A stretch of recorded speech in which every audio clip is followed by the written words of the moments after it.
नीचे कमेंट्स करके जरूर बताएं कि हमारी इतनी बड़ी कायनात जिसमें 2 लाख करोड़ से ज्यादा गैलेक्सीज मौजूद हैं, तो क्या इतनी बड़ी कायनात में लाइफ सिर्फ हमारी जमीन पर ही मौजूद है? अभी की बात करूँ तो साइंसदान हमारी जमीन से बाहर लाइफ को नहीं ढूंढ सके, लेकिन साइंसदानों ने हमारी कायनात में हमारी जमीन के जैसे 3 प्लैनेट्स ढूंढ लिए हैं जहाँ पर लाइफ की पॉसिबिलिटी के चांसेस हो सकते हैं। वो प्लैनेट्स कौन से हैं? वो कहाँ हैं? क्या वाकई ही वहाँ पर लाइफ पॉसिबल हो सकती है? ये अमेजिंग इन्फॉर्मेशन आप जानेंगे आज के इस वीडियो में। वीडियो शुरू करने से पहले आपसे गुजारिश है कि अगर आपने हमारे चैनल को सब्सक्राइब नहीं किया तो बराए मेहरबानी हमारे चैनल को सब्सक्राइब करके वीडियो को लाइक जरूर करें। रेड ड्वार्फ स्टार जो साइज में हमारे सूरज से छोटे होते हैं और इनकी चमक भी हमारे सूरज से कम होती है, लेकिन ये हमारे सूरज के मुकाबले में कई ट्रिलियन सालों तक जिंदा रहते हैं, जिसकी वजह से इन ड्वार्फ स्टार्स को ऑर्बिट करने वाले प्लैनेट्स को इतना टाइम मिल जाता है कि वहाँ पर लाइफ पॉसिबल हो सके। इसी वजह से साइंसदानों के मुताबिक किसी भी ड्वार्फ स्टार के गिर्द अगर कोई प्लैनेट ऑर्बिट कर रहा है तो वहाँ पर लाइफ की पॉसिबिलिटी के बहुत ज्यादा चांसेस होते हैं। ऐसे ही एक रेड ड्वार्फ स्टार ट्रैपिस्ट-1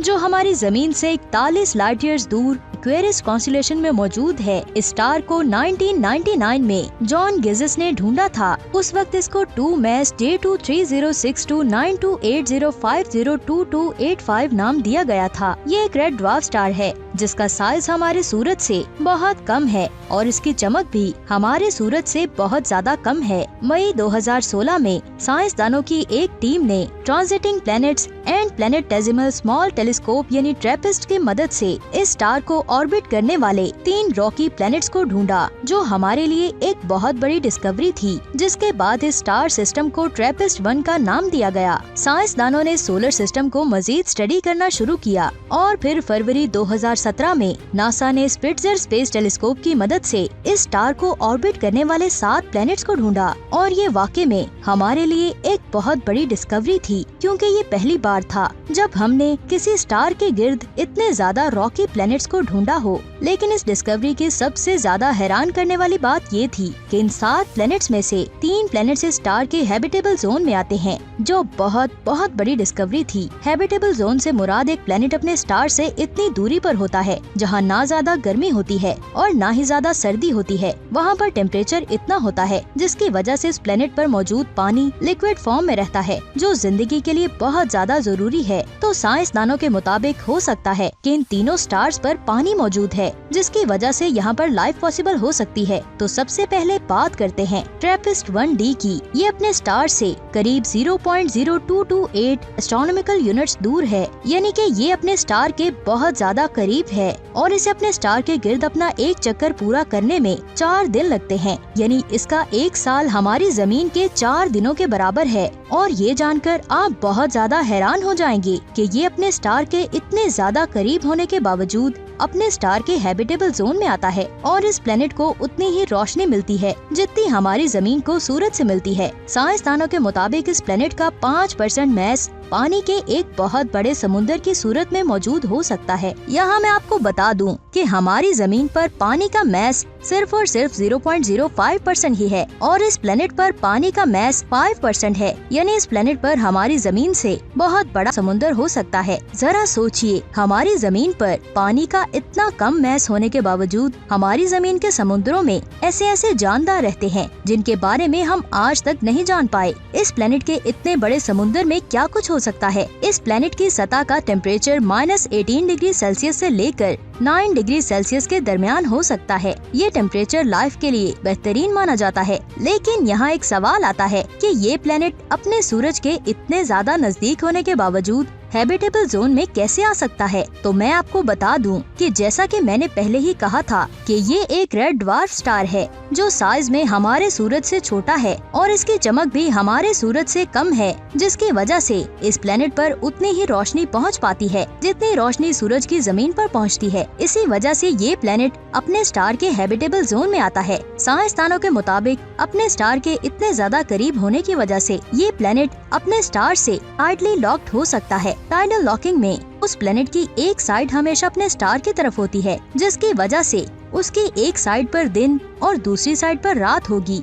यानी कि जिस साइड पर सूरज की रोशनी मुसलसल पड़ रही होगी उस साइड पर पानी लिक्विड फॉर्म में मौजूद होगा और वहाँ लाइफ के चांसेस ज्यादा हैं। लेकिन दूसरी तरफ सूरज की रोशनी ना पहुँचने की वजह से वहाँ पर बहुत ज्यादा सर्दी होगी। साइंसदानों के मुताबिक इस प्लेनेट का एक्टिवेट एटमॉस्फेयर इसकी दूसरी साइड पर जरूरी एनर्जी पहुँचाकर इस एक्सोप्लैनेट के क्लाइमेट को स्टेबल रखता है। इस प्लेनेट का साइज इस सोलर सिस्टम में मौजूद बाकी प्लेनेट से काफी छोटा है, जिसकी वजह से इसके सरफेस की ग्रेविटी बहुत कम है, यानी कि इस प्लेनेट पर आपका वजन जमीन के मुकाबले में आधा ही होगा। साइंसदानों ने पता लगाया है कि इस पर हमारी जमीन की ही तरह एक मोटा एटमॉस्फेयर मौजूद है जो इस प्लेनेट की सरफेस को सूरज से आने वाली खतरनाक अल्ट्रावायलेट रेडिएशन से बचाता है। साइंसदानों ने हमारी कायनात में ये छठा ऐसा प्लेनेट ढूंढा है जो हमारी जमीन से मिलता जुलता है। यहाँ पर हमारी जमीन से भी बहुत बड़ा समुंदर, रॉकी सरफेस और एक डेंस एटमॉस्फेयर मौजूद हो सकता है और ये भी पॉसिबल हो सकता है कि इस प्लेनेट के समुंदर में कहीं न कहीं लाइफ पॉसिबल हो सके।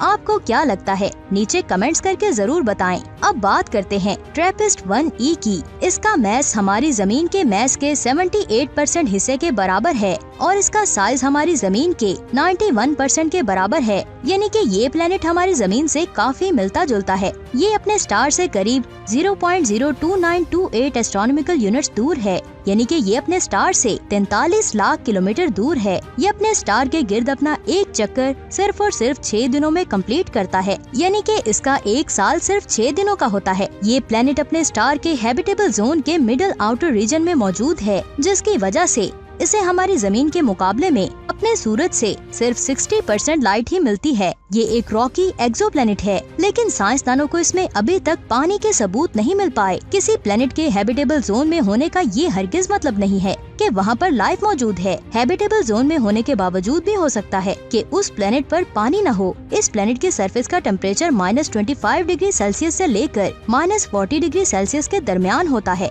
साइंसदानों के मुताबिक ये प्लेनेट भी अपने स्टार के बहुत ज्यादा करीब है, जिसकी वजह से ये पॉसिबल हो सकता है कि ये अपने स्टार से टाइडली लॉक्ड हो, जिसकी वजह से अगर इसके एक साइड पर पानी हुआ भी तो मुसलसल गर्मी की वजह से वो पानी भाप बनकर उड़ जाएगा और दूसरी साइड पर बर्फ ही बर्फ होगी। लेकिन इन दोनों साइड्स के दरमियान एक जगह हो सकती है जहाँ पर पानी लिक्विड फॉर्म में हो सकता है, जिसकी वजह से इस जगह पर लाइफ की मौजूदगी के बहुत ज्यादा चांसेस हो सकते हैं। जिस तरह इसका साइज बिल्कुल हमारी जमीन के बराबर है, उसी तरह इसकी ग्रेविटी भी हमारी जमीन की ग्रेविटी के बराबर है और बहुत ज्यादा उम्मीद है कि यहाँ पर हमारी जमीन की ही तरह एक डेंस एटमॉस्फेयर हो सकता है जो इस प्लेनेट के क्लाइमेट को कंट्रोल करता होगा। इसके बाद बात करते हैं ट्रैपिस्ट-1f की। यहाँ मैं आपको बता दूं कि इस प्लेनेट का साइज हमारी जमीन के साइज के बराबर है। ये अपने स्टार से करीब 57 लाख किलोमीटर दूर है और ये अपने स्टार के गिर्द अपना एक चक्कर सिर्फ और सिर्फ 9 दिनों में कंप्लीट करता है। ये एक्सोप्लैनेट अपने स्टार के